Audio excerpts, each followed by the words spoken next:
ఇప్పటి వరకు మంత్రి గారు మాట్లాడారు, ప్రభుత్వం ఏం చేస్తుందో చెప్పారు. కానీ ముఖ్యంగా తరతరాల నుంచి బతుకమ్మ కుంటలో మా అక్కలు, మా పెద్దమ్మలు, మా సిస్టర్స్ 35 ఏళ్ల నుంచి బతుకమ్మ ఆడడానికి అవకాశం లేకుండా దాన్ని కబ్జా చేయడం జరిగింది. గత ప్రభుత్వానికి ఎన్నోసార్లు చెప్పినా దానికి ప్రతిఫలం లేదు.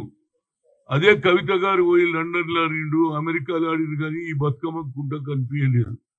ఆనాడు ఉన్నటువంటి కేసీఆర్ గారిని కూడా అడిగినా నిరుపయోగమైంది. ఎందుకంటే వాళ్ళ పార్టీ వాడే ఆ భూమిని కబ్జా చేయడం జరిగింది.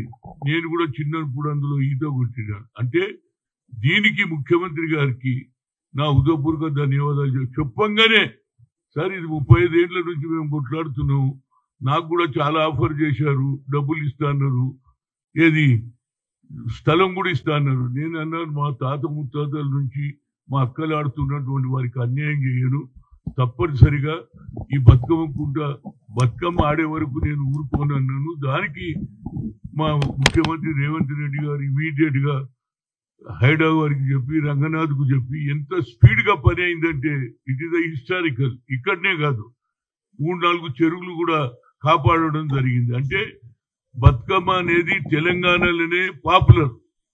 అందుకే ఆనాడు నేను ఎంపీ ఉన్నప్పుడు సోనియా గాంధీ తోడు కూడా బతుకమ్మ ఎక్కించిన అమ్మాయి, దిస్ ఇస్ అవర్ కల్చర్ అన్న ఆమె ఎక్కింది, ఆమె చేతిలో పట్టుకున్నది. అదే విధంగా రేపు జరగబోయే 25వ తేదీ నాడు 6 గంటలకు అందరూ, రాజకీయాలు లేవు బాబు, బతుకమ్మ పండుగ అయితే అందరూ ఆడతారు, అక్కలు ఆడతారు, చెల్లెండ్లు ఆడతారు, పెద్దమ్మలు ఆడతారు, అందరూ రావాలి 6 గంటలకు. ఆ బతుకమ్మ పండుగ పెద్ద ఎత్తున చేస్తే జనానికి కూడా తెలుస్తుంది, అరే ఎంత కమిట్మెంట్ ఉందా ముఖ్యమంత్రి గారికి. ముఖ్యంగా ఎన్నో రోజుల నుంచి ఆ బతుకమ్మ కుంటను ఆక్రమించిన వాళ్ళను పక్కకు జరిపి బ్యూటిఫుల్ గా చేశారండి. అందరు కూడా వచ్చి చూడాలి, ఎందుకంటే ఇట్ ఈస్ హిస్టారికల్.